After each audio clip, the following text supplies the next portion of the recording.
Urwah bin Zubair rahimahullah. Urwah bin Zubair juga adalah salah satu orang yang sangat luar biasa, terkenal dengan kesolehannya. Urwah bin Zubair ini anaknya Zubair bin Awam. Zubair bin Awam adalah salah satu 10 orang yang dijamin masuk surga. Anaknya Urwah. Urwah bin Zubair ini pernah duduk bersama dengan teman-temannya. Ada Abdullah bin Zubair, saudaranya sendiri, yang terkenal. Abdullah bin Zubair salah satu perawi hadis, ya, yang terkenal nanti sempat jadi khalifah beberapa saat. Kemudian ada Abdul Malik bin Marwan. Dan ada lagi satu adiknya Abdul Malik bin Marwan. Duduklah mereka di depan Ka'bah lagi ngobrol anak-anak muda ini.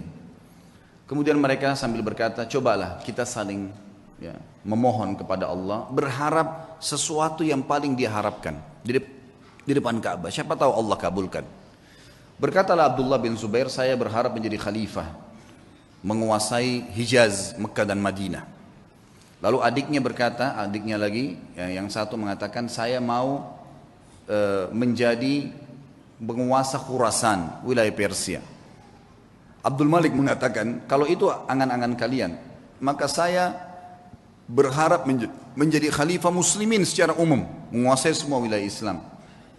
Tiga-tiganya sudah berangan-angan, lalu mereka kembali kepada Urwah. Wahai Urwah, kalau kamu bagaimana? Kata Urwah, semua yang kalian harapkan duniawi, berharap menjadi khalifah, berharap menguasai ini dan seterusnya. Kalau saya berharap menjadi seorang alim ulama muslimin, mengajarkan mereka tentang halal haramnya sang pencipta Allah, dan saya berharap balasan darinya. Maka selesailah, bubarlah mereka ini. Ternyata subhanallah, angan-angan itu dikabulkan oleh Allah. Abdullah bin Zubair sempat menjadi khalifah beberapa bulan, adiknya juga sempat menjadi gubernur di Khurasan. Abdul Malik setelah itu menjadi khalifah muslimin yang besar. Dan Urwah bin Zubair pun rahimahullah diterima oleh Allah menjadi alim ulama, sampai menjadi 7 ulamanya Madinah pada saat itu. Ringkas cerita, Urwah bin Zubair pernah diuji oleh Allah subhanahu wa ta'ala. Ujiannya berat. Orang-orang beriman ini ujiannya berat. Tapi subhanallah, iman itu dijadikan, ya, kalau begini memahami teman-teman, kalau ada ujian yang berat datang kepada antum, lihat orang yang lebih berat, misal masalah utang, terlilit utang, misal ada penyakit. Coba lihat orang yang lebih berat, karena ada orang yang lebih berat daripada kita, pastinya itu, tidak mungkin tidak. Dan juga teman-teman sekalian, bersangka baiklah dengan Allah. Kata Nabi SAW dalam sebuah hadis Bukhari, hadis Qudsi, kata Allah SWT, ana inda dhanni abdi bi, saya sesuai dengan prasangkaan hambaku. Maka kita harus tahu teman-teman sekalian, kalau Allah sedang mencoba kita, berarti dengan cobaan tersebut Allah sedang mencintai kita. Karena kalau tidak sedang dicoba, kita akan jauh dari ibadah. Orang kalau datang cobaan itu, sebenarnya dia makin dekat dengan Allah. Dan umurnya makin pendek untuk menuju ke akhirat. Artinya makin pendek, tidak ada peluang untuk berbuat dosa lagi. Pendek dari sisi kemaksiatan, gitu kan. Dia tidak bisa berbuat dosa lagi karena tidak ada waktu. Antum kalau lagi sakit keras terus diajak ke diskotik, diajak pergi apa, diajak buat apa, nggak ada waktu. Orang yang buat dosa itu biasanya kalau banyak waktu lihai-lihainya, lagi kosong, lagi nggak ada cobaan, lagi enak, mobil mewah, uang banyak, itu maksiat nanti. Allah dengan maha cintanya kepada hambanya, dengan kemahamurahannya mendatangkan cobaan supaya dia tetap begitu, biarin dia begitu, karena dia Allah tahu dengan begitu makin pendek umur untuk bermaksiat, tidak ada waktu bermaksiat, dan dia makin dekat dengan akhirat, dan itu pahalanya sudah cukup untuk memberikan derajatnya di surga sampai pada target. Seperti itulah.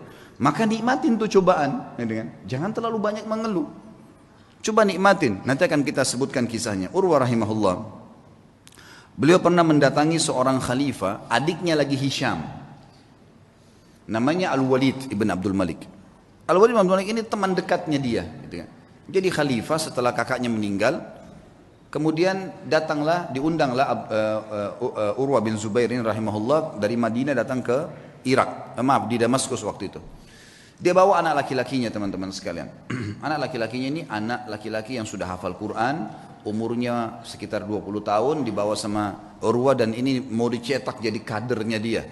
Dan waktu itu kebetulan tidak ada anak laki-lakinya kecuali ini, 1 orang. Dia punya 4 orang anak, 3-nya perempuan. Dia banggakan anaknya, dibawalah sama dia. Ringkas cerita, begitu memasuk istanahnya Al-Walid rahimahumullah, kemudian anaknya berkata, ayah, saya ingin melihat kuda-kuda kerajaan, bisa nggak? Oh ya silahkan, kata ayahnya. Saya akan bertemu dengan Amir Mu'minin, ngobrol, kamu silahkan lihat. Dia lihatlah. Lagi ngobrol nih, Urwah bin Zubair sama Khalifah Al-Walid lagi asyik ngobrol, tiba-tiba datang berita. Seorang pengawal masuk ketakutan, tiba-tiba memotong pembicaraan Khalifah, dan ini adabnya pada saat itu, ada peraturan di kerajaan tidak boleh memotong pembicaraan Khalifah, kecuali penting sekali. datang ketakutan dan akhirnya dia mengatakan saya harus memotong pembicaraan anda. Kata Al-Walid, kenapa kamu ini? Ada apa memotong pembicaraan saya? Sahabat saya baru datang terus tiba-tiba dipotong. Ada penting? Ada penyerangan musuh? Dia bilang enggak Amir Mukminin, ada penting tapi bukan penyerangan musuh. Anaknya Tuan Urwah mati. Tadi di kandang kuda, waktu dia lagi nonton kuda anda, kuda kerajaan, saking asyiknya sampai kami sudah menahan tapi dia tetap mau mendekat. Ada satu ekor kuda mengangkat kakinya menendang dadahnya mati, sekarang tergeletak mati. Kami bingung mau ngapain nih. Anaknya tadi satu-satunya laki-laki umur 20 tahun mati. Al-Walid kaget, ini yang tendang kudanya dia, mati di kerajaan dia. Tetap dia shock gitu kan, tidak enak. Tapi subhanallah dia balik ke arah Urwah, Urwah senyum. Urwah senyum. Lalu Urwah mengatakan, Inna lillahi wa inna ilahi raji'un. Berikan jenazahnya biar saya yang urus. Dengan sangat tenang dia turun dari duduk tadi bersama khalifah, dia lihat jenazah anaknya, ditutup matanya, diuruslah jenazahnya sama dia, dimandikan. Kata perawi kisah ini, tidak ada setetes pun air mata yang jatuh dari matanya Urwah. Dia urus jenazahnya selesai. Kemudian dia bilang sama Walid, saya mau turunkan anak saya di kuburan sendiri. Baiklah, turun. Begitu turun subhanallah di kuburan. Dalam kisah ini dikatakan ada satu penyakit teman-teman. Penyakit ini saya tidak tahu dalam bahasa Indonesia, tapi dalam bahasa Arab disebutkan gargarina namanya. Gargarina ini penyakit harus amputasi, nggak bisa enggak. Kalau kena itu biasa ada di jenis-jenis tanah tertentu. Jadi orang turun tidak pakai sendal, di zaman dulu itu bisa kena dan itu tidak ada obatnya zaman dulu. Harus dipotong, dia membusuk tiba-tiba kakinya. Urwah rahimahullah begitu turun, taruh jenazah anaknya, begitu sudah keluar, pas keluar kakinya kena gargarina itu. Kena penyakit, tiba-tiba membusuk, ya kalau kita mungkin bonyok gitu ya, sudah mulai menghitam, tiba-tiba dalam sekejap. Lalu waktu Urwah mau jalan nggak bisa, dicek ada tabib, ada Walid datang situ, khalifah juga lihat ini kenapa nih, panggil tabib, kata ini kena gargarina. Apa solusinya? Harus dipotong. Dalam waktu yang sama nih, anaknya baru mati ditendang kuda, dikubur pada saat itu, dia pun kena penyakit ini, harus potong kakinya. Amir Mukminin Walid bilang, coba tanya jalan keluar ada obat? Nggak ada, ini nggak ada lain. Baiklah. Kata Urwah, waktu ditanya, bagaimana Urwah? Senyum. Inna lillahi wa inna ilaihi raji'un. Udahlah, potong aja. Potong kaki ini, bukan potong daging biasa. Ya, potong aja. Baiklah. Kata Amir Mukminin, baiklah kalau gitu. Sampai taruh Urwah bin Zubair di ruangan yang paling leks di istana ini. Dan lakukan pemotongan di sana. Taruhlah sebuah tempat yang mewah segala, tabibnya datang. Tapi dia bilang, wahai Tuan Urwah, kita ini akan memotong daging anda dan tulang anda. Tradisi kami adalah harus pasien mabuk, minum khamr, tidak sadar, baru kami potong. Kalau enggak bisa. Kata Urwah, demi Allah saya tidak pernah nyentuhkan setetes pun di tenggorokan saya yang haram. Masa sekarang saya mau, begitu cobaan datang saya mau pakai minum ini? Enggak bisa. Lalu apa solusinya? Pokoknya jangan pakai ini. Musyawarah sama Walid, ya Amir Mukminin, bagaimana nih? Tamu anda nggak mau minum khamr, kita nggak ada solusi lain. Pikirin cari jalan keluar, tapi yang penting aman. Gak lama kemudian datang tabibnya bawa 10 orang laki-laki semuanya bodyguard, kekar semua badannya. Kata Urwah, untuk apa nih? Untuk pegang anda nih. Nggak ada solusi lain, harus pegang, nggak boleh bergerak. Ini daging sama tulang saya akan potong. Gerak sedikit ini sudah salah. Kata dia, saya tidak perlu sama mereka. Lalu apa jalan keluarnya, wahai Tuan? Kaki anda harus dipotong, kalau enggak nyebar ke seluruh tubuh. Saya akan bertasbih dan bertahlil, berzikir kepada Allah. Kalau kau lihat wajah saya sudah merah, potong kaki saya. Kata tabibnya, ya sudah. Mau apa ini, enggak ada solusi lain. Baiklah. Suruh keluar semua. Lalu kemudian mulailah tabib ini menyuruh 2 orang ya, pendampingnya untuk menyiapkan segala yang berhubungan dengan kebutuhan untuk memotong itu. Lalu Urwah mulai tutup matanya sambil subhanallah, walhamdulillah, wala ilaha illallah, wallahu akbar. Direnungi dalam hati, diresapi. Dan betul wajahnya berubah jadi merah. Memerah. Kata tabib, betul saya lihat wajahnya merah, saya potong kakinya. Saya potong kakinya. Terpotonglah kakinya. Begitu selesai terpotong, gitu kan? Kemudian ditahan darahnya, lalu saya mengatakan, Tuan Urwah, sambil Urwah berzikir, subhanallah, walhamdulillah, wala ilaha illallah, wallahu akbar. Tutup mata. Lalu ditepuk, wahai Tuan Urwah, kaki anda sudah kami potong. Dia bilang alhamdulillah. Biasa. Kakinya terpotong nih. Alhamdulillah. Terus kata tabibnya, tapi belum. Darah masih ngucur. Kami butuh memberhentikan darah itu. Kata dia, berhentikanlah. Dia bilang tidak ada jalan lain kecuali kaki anda kami rendam di minyak panas. Nggak bisa, harus minyak panas baru bisa. Minyak panas langsung membuat itu berhenti darahnya. Dia bilang lakukanlah. Saya akan berzikir lalu lakukan. Dia baca subhanallah, alhamdulillah. Kalau wajah saya memerah, tutup. Tapi subhanallah manusia, begitu dia berzikir ditaruh minyak panas, dia sempat teriak sebentar lalu pingsan. Gitu ya. Urwah rahimahullah terkenal teman-teman sekalian tidak pernah meninggalkan rubu' Al-Quran. Rubu' ini 10 juz setiap hari. Selalu bacaannya, tidak pernah tertinggal. Dalam kisahnya dikatakan dalam 3 hari khatam Quran, selalu bacaannya. Dan tidak pernah ketinggal 10 hari. Dan satu-satunya hari yang dia tidak baca 10 juz itu hari itu saja. Dikatakan dalam kisah hidupnya. Dan maka dia punya julukan kalau nggak salah Khazinul Quran. Sahabatnya Al-Quran gitu loh. Ringkas cerita teman-teman, setelah dipotong, pinsankan tadi, direndam dengan air panas, air minyak panas, dia pingsan. Setelah dia bangun, dia bilang, mana telapak kaki saya?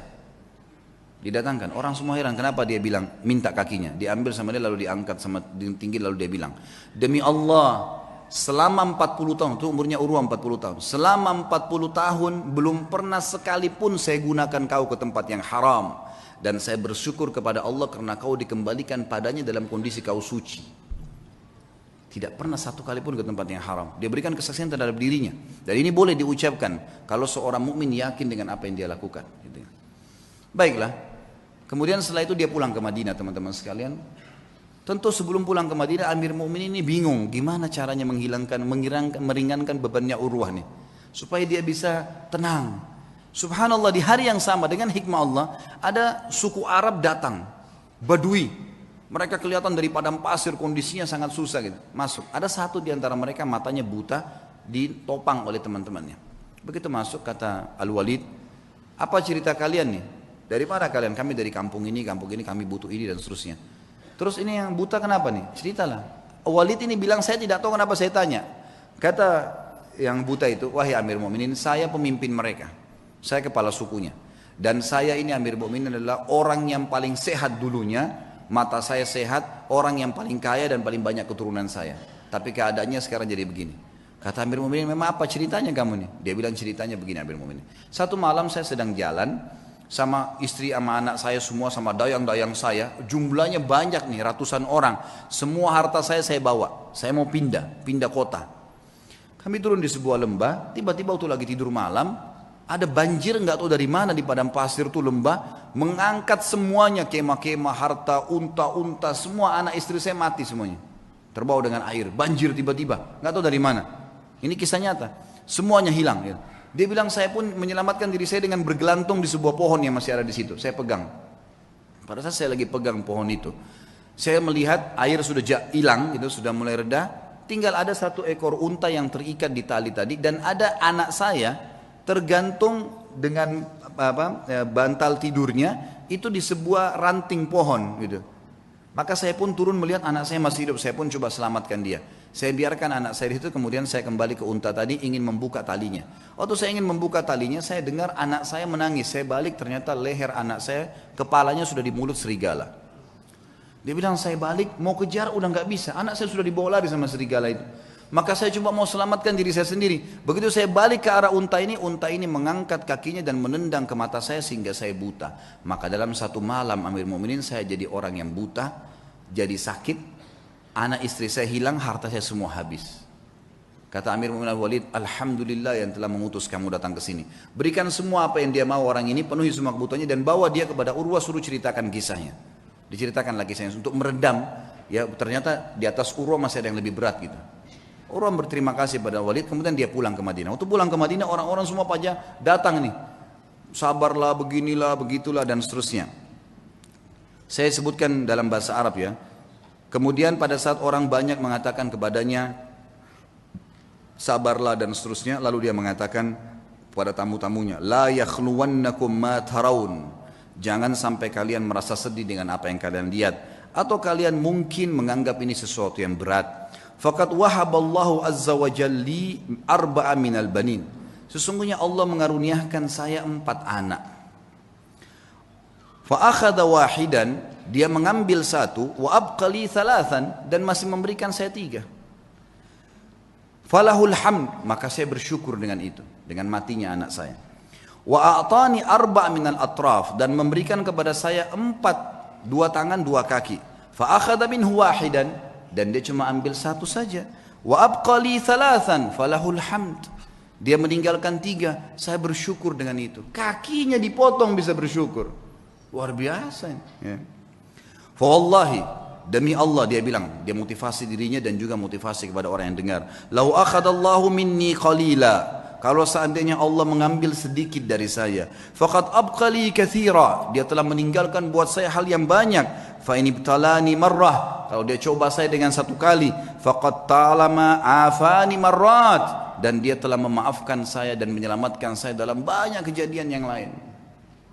Semua orang pun akhirnya berterima kasih pada Urwah, dan akhirnya mereka pergi. Dan beliau berkata kepada anak-anaknya pada saat itu, untuk menjelaskan apa yang membuat dia kekar seperti itu.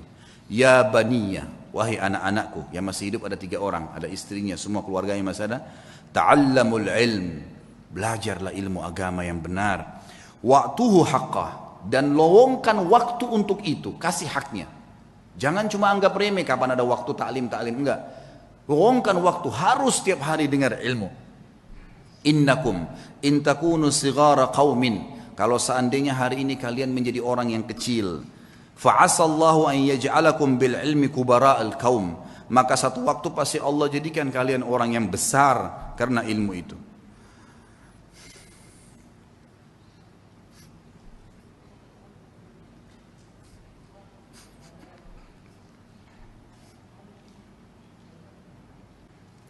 Wasau'ata hal fid dunya akbah min syaikhin jahil, dan sungguh buruk sekali, apakah ada yang lebih buruk dari orang tua yang bodoh gitu, tidak mengerti agamanya.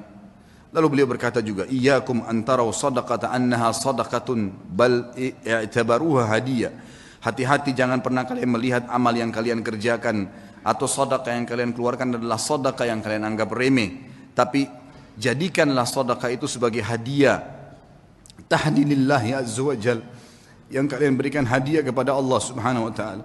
Wala yahdiyanna ahadukum lillah, dan janganlah kalian memberikan hadiah sesuatu untuk Allah. Yastahi an yahdiyahu li azizil qaum, yang dia malu untuk memberikan kepada terhormatnya kaum atau pejabatnya satu kaum.